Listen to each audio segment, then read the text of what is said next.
Upgrading the bike is all part and parcel of being a mountain biker. As mountain bikers, we love to research the latest and greatest kit for the bike, tweak with our bikes to make it just right, and get all the various different upgrades. So when you first buy a bike, it normally comes pretty much ready to go, but there are certain upgrades that you can do to make your experience on the bike even better and to make the bike perform better. So in this video today, I'm going to talk about 3 upgrades you can make to the bike that I think are absolutely essential and need to be on every bike, and 3 kind of optional upgrades which I personally feel will really improve your experience on the bike, but it's up to you whether you want to. Now before we get into this video, if you aren't already, please make sure you like the video and subscribe as well, and I hope you enjoy it.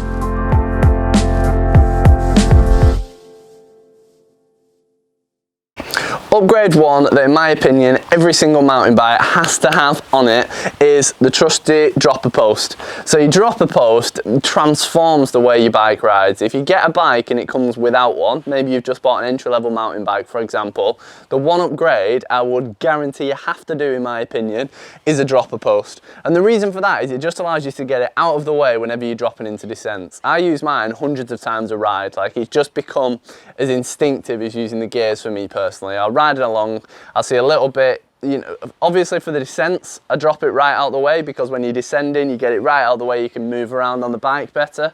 But even for the traverses as well, if you've got something that's a little bit rocky, I find just dropping the dropper post maybe a few inches, a couple of inches, something like that, it just lowers your centre of gravity, it makes your gear have a bit more room to manoeuvre, and it is just essential.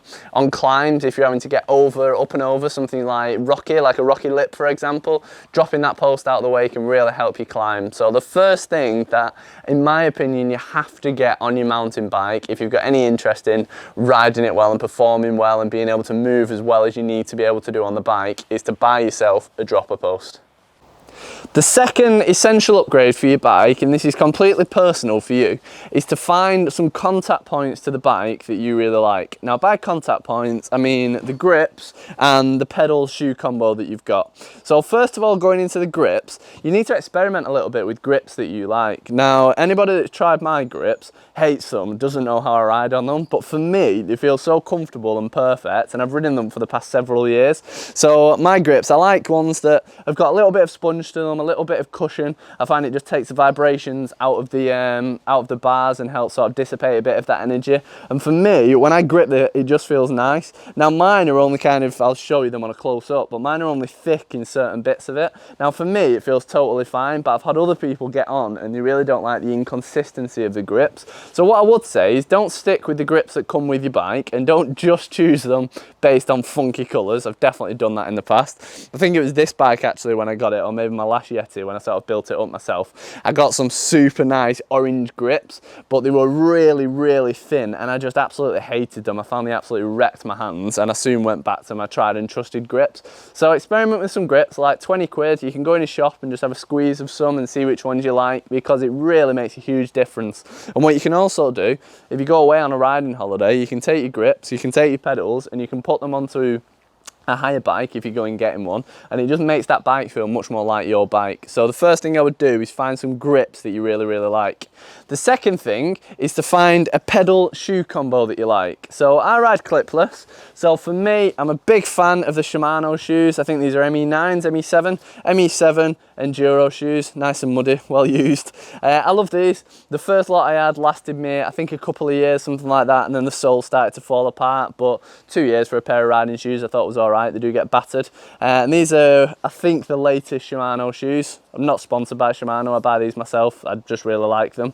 And they clip into at the moment Shimano XTR pedals, and I've got the ones with the platform as well. So what you find is that if you're on a particular techie downhill and your foot gets knocked off the pedal, or you're having to start and put it back on, if you land and you don't clip in, you've still got a bit of a platform to balance on, almost like a flat shoe. So I've been able to go off drops, to go down steep bits of rocky descent with one foot unclipped, just balancing on the pedal. So obviously you don't want to ride for a long time like that, but it does give you that bit more support. Some other clipless pedals will just be the little bit in the middle, and for me, for trail riding, for enduro style riding, I don't really think that's suitable. So that's my clipped in combo. It's really important as well if you've got flat shoes as well to get the right combo. So get some really good flat pedals with some good pins in there, and also make sure that you get some decent flat shoes. For me, for flat riding shoes, I've always sworn by 510 shoes because the sole is super sticky. I think I've got some in the garage. I'll try and overlay at the moment to show you, but they make a huge difference. You just feel like your foot is really gripped to it.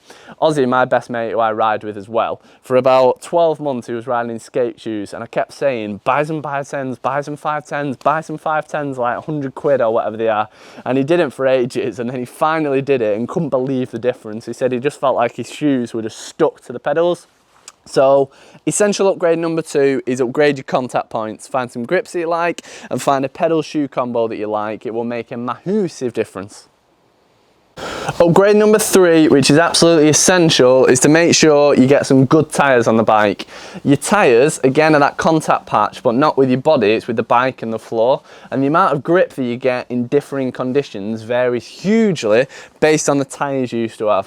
When I first got into riding, and I bought a second-hand bike from Leisure Lakes Bike, shout out Leisure Lakes Bike. So I bought a second-hand Orange 5. It was about 4 years old, something like that. And in the shop, when we were buying the bike, I bought myself some grips and I bought myself some tyres, and I naively just went for a brand I'd heard of. So Specialized had some tyres there. I think they were Specialized ground control tyres, and I thought they look cool, I'll have those.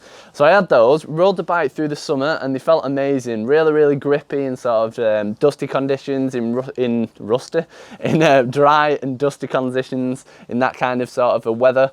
But then I tried to ride them through the winter and it was horrific. And I thought it was my lack of skill that was meaning the bike was just skidding all over the place, until I changed to some tyres which were really grippy in the mud, and I could really tell the difference was just huge. So what you want to do is make sure you get some tyres that are suited to the conditions that you ride in, and also the type of riding you do. So if you're a fairly heavy rider, if you blast the bike down trails, if you're an enduro type rider, you maybe want like a downhill casing or an enduro casing, which will mean that the tyres can withstand a bit more of a beating.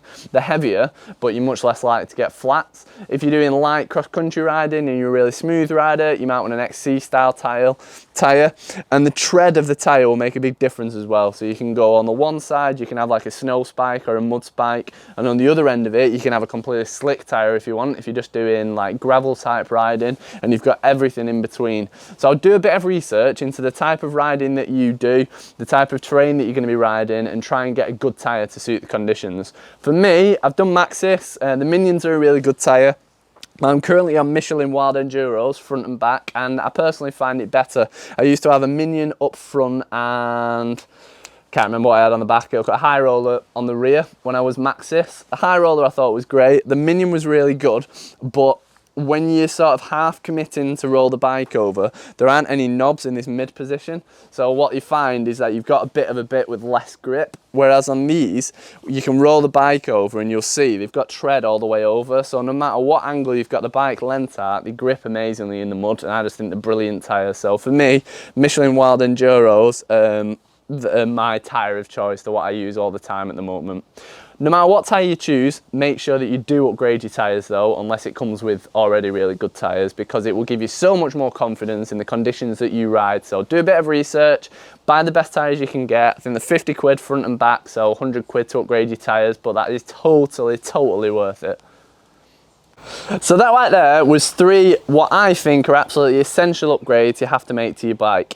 Now what I'm going to show you now are 3 non-essential upgrades that I've made to my bike that I think make a really big difference. Now the first one is the mudguard on the front. So I don't run a back one because I don't really care about getting a muddy bum, but what I do care about is mud flicking up in my eyes or into my glasses, because it massively gets in your way. Again, when I used to ride with Ozzy, he didn't have a mudguard on at the front, or when I ride with Ozzy, he didn't have a mudguard on for a while in the winter, and I'd come back and my face would be pretty much clean and his would be absolutely spattered. Now I don't mind getting muddy, but when it's going in your eyes on a downhill, it's a nightmare. So when he put a mudguard on the front, he noticed a ginormous difference. But for me, if you're riding any kind of muddy conditions, you absolutely need a mudguard. Maybe if you're riding in wet conditions as well and it's not muddy, it stops that water flicking up at you. So all it does is as the tyre comes through, this here catches most of the mud and stops it from flicking up at the bike. You can put a down one on as well. You can put one at the back if you like, and that will help keep your suspension dry and it helps keep your bum dry. For me, as long as I've got one on the front, I'm happy, but I hate riding a bike without a mud guard on the front in any kind of conditions other than perfectly dry, because the flicking up in your eyes just does my head in and really affects me. The second upgrade that I find makes a really big difference, but it's up to you whether you want to or not, is to have a bottle cage attached to your bike. So what this does is it means you can ride without having a backpack on, without having to have a hip pack. I've got a Fidlock bottle, and all it does is just snaps off really easy. It uses little magnets, and then you can attach it onto the bike. Really simple. It's not once fallen off while I was riding, so that's ideal. It doesn't pop off, and it's just really great upgrade, because you can go on rides up to about an hour and a half, 2 hours at a push with only a water bottle and be absolutely fine. You don't need to carry a pack. And leading on to riding without a pack, that brings me on to an enduro strap, which I again think is pretty much essential. So on there, you've got the strap, which basically attaches things to your bike. So I've got an inner tube nicely lodged into there, a couple of CO2 canisters, and then on the other side, I've got the CO2 canister adapter as well. And what that means is that on the trail, if I do get a flat, I've normally got my multi-tool in my pocket in a padded case to stop it sticking into me if I have a crash.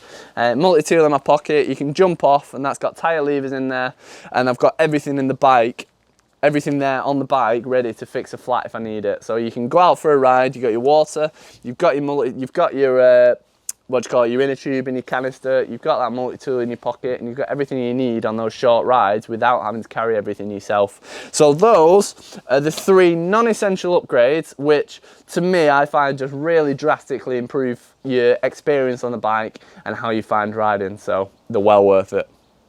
So I'd love to hear your thoughts. Of these 6 upgrades I've talked about, which is the one that you think is most essential? And are there any upgrades on the bike that you think I've missed that you'd like to add on there? Do let me know, leave a comment and let me know which was your favourite upgrade that I've mentioned, and if there are any I've missed, just let me know what you think they are in the comments. I'd be really interested to read that. Thank you so much for watching. Click up here wherever it is and you can watch another MTB fitness video, and I'll see you next time for another one.